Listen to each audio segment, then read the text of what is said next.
KPK nonaktif Firly Bahuri sudah 2 kali diperiksa sebagai tersangka, belum juga ditahan oleh polisi. Lalu apa sebenarnya yang menjadi pertimbangan polisi ini tidak menahan Firly dan bagaimana pula seharusnya perkara ini? Firly Bahuri ini sudah 2 kali diperiksa. Kenapa sudah 2 kali diperiksa tapi juga belum kunjung ditahan? Secara hukum ini seperti apa Anda melihatnya? Kalau kita lihat ini kan sebenarnya ancaman hukuman penjaranya ini di atas 5 tahun, terlebih Firly juga sudah disangkakan pasal 12B Undang-Undang Tipikor yang ancamannya maksimal penjaranya ini seumur hidup. Kata seperti apa? Seharusnya memang ada equality before the law. Bahkan tadi Pak Yasin mengatakan harusnya ada equality treatment di sini.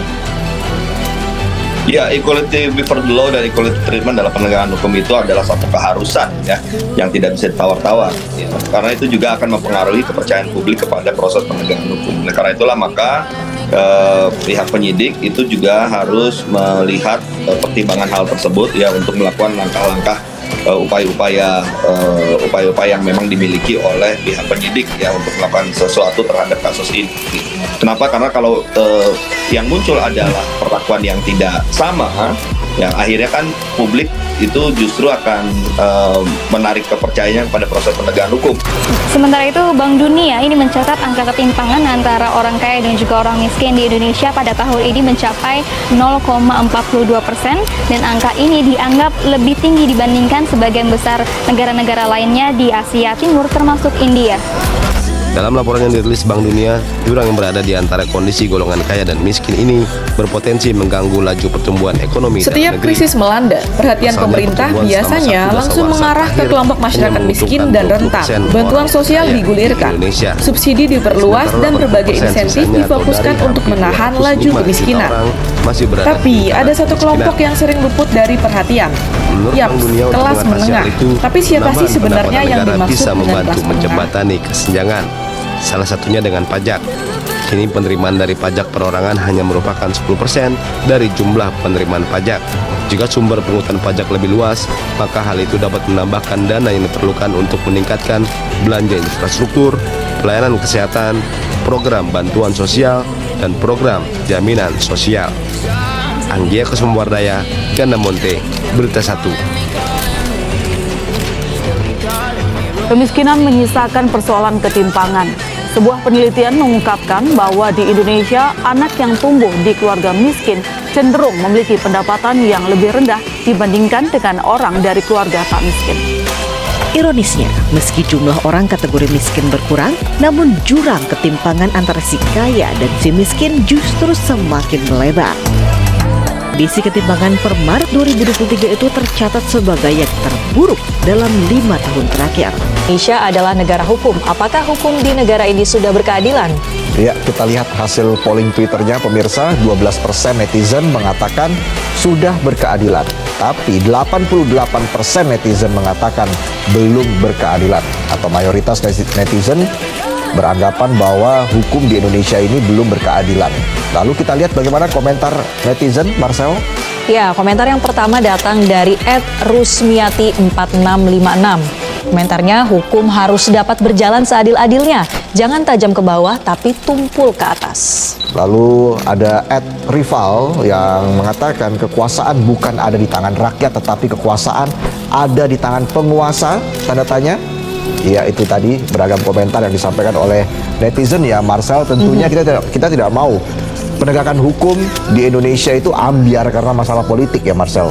Iya, jangan sampai ini jelang tahun politik, tahun depan ya 2024, tapi justru hukum malah disalahgunakan. Betul. Seperti tadi ya, stabilitas suatu negara ini sangat bergantung pada penegakan hukumnya. Ya, untuk melihat sebuah negara damai atau tidak itu biasanya tolak ukurnya ya penegakan hukumnya, begitu Marcel. Jarak sosial itu sempit. Ya. Sementara di Indonesia itu seringkali kita bertemu dengan pelaku dan korban yang luar biasa. Jarak sosial. Strata ini ekonominya. Statusnya. Status sosial. Sehingga kemudian kita seringkali tidak bisa korek, disiplin, fokus pada ini kerja anak yang melanggar hukum loh, begitu ya. Yang kemudian sering terjadi adalah bapaknya siapa, anaknya siapa. Dan kalau sudah begitu, wah udah babak liat tuh, ya sudah spill over kemana-mana. Sehingga kita tidak fokus lagi pada kasusnya. Ya, kalau kita sebut saja misalnya kasus MDS misalnya. Sebetulnya kan kita sebenarnya sebagai masyarakat sudah tidak disiplin ya. Kenapa? Karena sudah lalu mengaitkan ini anak siapa, ya, dan kemudian lalu sudah teralih pada tadi kekayaan bapaknya gitu ya. Nah, jadi Indonesia dikenal sebagai negara yang diskrepansi sosialnya luar biasa. Setiap krisis melanda, perhatian pemerintah biasanya langsung mengarah ke kelompok masyarakat miskin dan rentan. Bantuan sosial digulirkan, subsidi diperluas, dan berbagai insentif difokuskan untuk menahan laju kemiskinan. Tapi ada satu kelompok yang sering luput dari perhatian. Yaps, kelas menengah. Tapi siapa sih sebenarnya yang dimaksud dengan kelas menengah? Assalamualaikum, Shalom, Om Swastiastu, salam kebajikan, nama budaya. Selamat siang semuanya. Kami dari kelompok 1, Mata Kuliah Hukum dan Masyarakat, Universitas Sumatera Utara. Pada kesempatan kali ini, kami ingin mengajak teman-teman untuk berdiskusi mengenai topik yang sangat dekat dengan realitas sosial kita, yaitu implikasi strata sosial dalam penegakan hukum di Indonesia.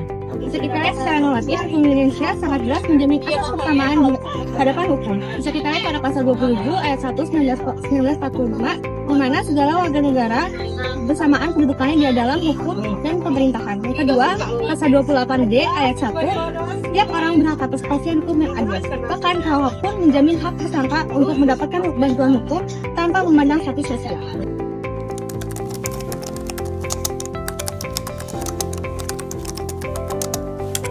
Kita semua tahu bahwa hukum tidak hidup di ruang kosong. Dalam kajian Law and Society dijelaskan bahwa hukum sangat dipengaruhi oleh struktur sosial termasuk kelas ekonomi, kelas pendidikan, kekuasaan, dan jaringan seseorang.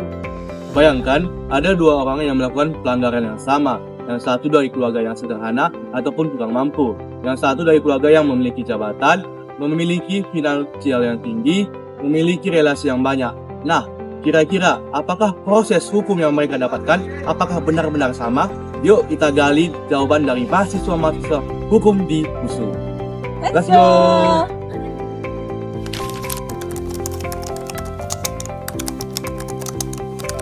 Kalau menurutku sih untuk kesadaran masyarakat di patuhan masyarakat sehari-hari itu masih kurang kalau menurutku. Soalnya kan karena kayak di sana nih kayak orang bawa kereta gitu kan kadang ada yang nggak pakai helm, terus kadang melanggar lampu merah gitu sih. Menurut aku kayak kurang sadar aja sih untuk cara masyarakat terhadap kepatuhan itu sehari-hari. Kan mungkin secara umum yang aku lihat sendiri ya, aku sendiri itu lebih ada perkembangan nih dari tahun ke tahun. Namun kalau melihat perkembangan kita masih ada celah-celah ataupun banyak masyarakat yang melanggar aturan maupun dalam konteks aturan pelanggarannya bilang ini telah masih solusi di dalam mengkhusu dan juga jarang aku tengok banyak mahasiswa yang melanggar aturan lalu lintas misalnya yang kalau sedang ke jalan merah dan sebagainya. Yang kedua terkait pelarangan rokok di Timur. Sependek yang aku tahu ada peraturan dari Kemenkes terkait wilayah zona bebas rokok. Contohnya satu-satunya zona itu di Ampol. Tapi yang aku lihat di kampus kita lah di kampus masih ada banyak kawan teman-teman yang merokok di tempat yang seharusnya di koridor karena kan harus disediakan gizi kan masih banyak orang-orang yang merokok kan secara aturan kan sudah melanggar terkait rokok di zona bebas rokok karena pada dasarnya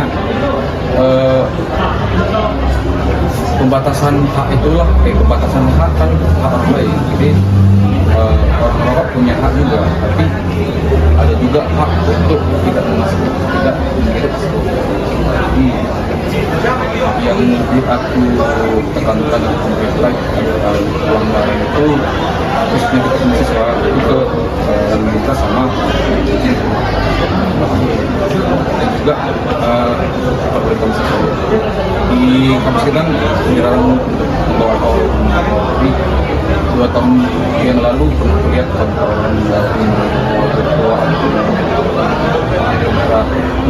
mungkin jadi kan walaupun itu kecil kan tapi kan cukup meresahkan juga apalagi kita kan di wilayah kampus secara akademik. Terima kasih Bang.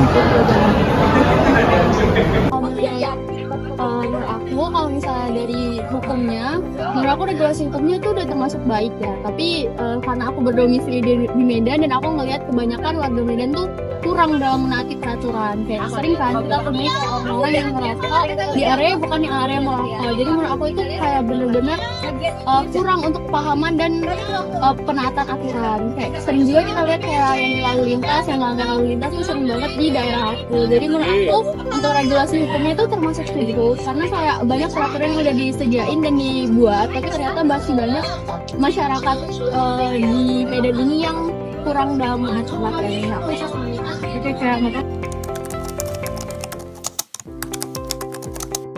menurut aku faktor yang paling mendasar karena kurangnya kepercayaan masyarakat kepada aparat penegak hukum itu sendiri, dan hal tersebut itu dilatar belakangi karena fakta yang ada gitu, yang mana aparat penegak hukum sendiri itu kurang berjalan sesuai dengan aturan yang ada, sesuai dengan kewajiban yang ada, kewajiban dan haknya yang utama. Jadi ketika masyarakat tidak mendapatkan hak dan kewajibannya secara utuh dan aparat penegak hukumnya itu tidak menjalankan hak kewajibannya secara utuh juga, jadi terjadi benturan.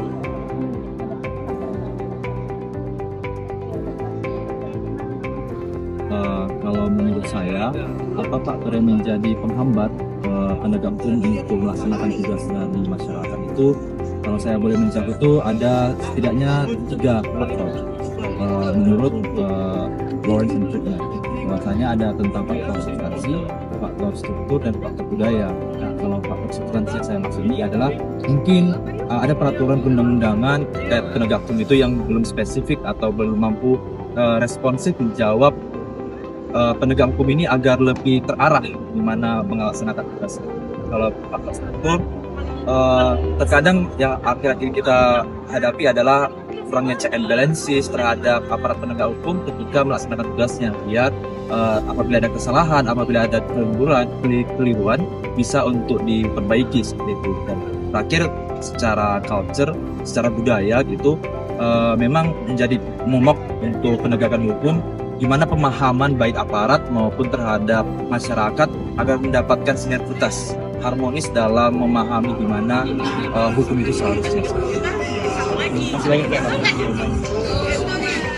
Mungkin ketika kita berbicara tentang hukum itu nggak bisa jauh dari masyarakat. Maka mungkin salah satu faktornya ialah mungkin dari pemerintah, di mana pemerintah sendiri ialah wajah dari negara. Nah, ketika pemerintah tidak mengaplikasikan atau tidak memberi kepastian serta melakukan hal-hal seperti korupsi sebagainya yang membuat masyarakat itu berpikir untuk apa menaati peraturan. Nah, itulah yang menimbulkan kelalaian di masyarakat karena faktor terbesarnya adalah tidak perhatian pemerintah dan segala macam. Dari diskusi kita hari ini dapat disimpulkan bahwa strata sosial memiliki implikasi secara nyata dalam penegakan hukum di Indonesia. Secara normatif, negara menjamin kesetaraan, namun secara empiris sering berbanding terbalik terhadap praktiknya. Kelompok berpengaruh biasanya memiliki akses ke penasihat hukum profesional, kekuatan finansial untuk pembelaan, dan jaringan politik dan sosial yang kuat. Sementara itu, masyarakat kelas bawah sering dibatasi oleh minimnya pengetahuan hukum, kurangnya akses bantuan hukum, dan posisi tawar yang lemah dalam proses penegakan hukum. Inilah yang membuat ungkapan hukum tajam ke bawah dan tumpul ke atas masih relevan sampai sekarang. Namun, sebagai mahasiswa hukum di kalangan penegak hukum, kita punya tanggung jawab moral dan profesional untuk memperbaiki keadaan, seperti menegakkan due process of law, memperkuat layanan bantuan hukum, dan memastikan hukum berjalan tanpa adanya diskriminasi. Nah, semoga dari diskusi ini dapat membawa wawasan kita tentang strata sosial dalam penegakan hukum di Indonesia. Terima kasih, sampai jumpa. Wassalamualaikum warahmatullahi wabarakatuh.